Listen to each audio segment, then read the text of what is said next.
शराफी गुट की सड़क पर रवा दवा ये पुलिस मोबाइल ना तो किसी छापे पर जा रही है और न ही किसी को हिरासत में लेकर, बल्कि साहब इस सरकारी गाड़ी में अपने अहलो अयाल को तफरी करवाने निकले हैं।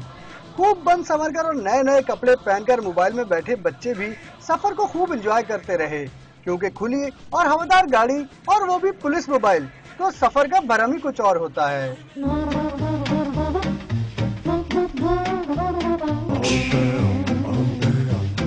और ये है कराची पुलिस की वो मोबाइल जो वीवीआईपीज़ की सिक्योरिटी ड्यूटी के लिए क्लिफ्टन के इलाके में बुलाई गई थी।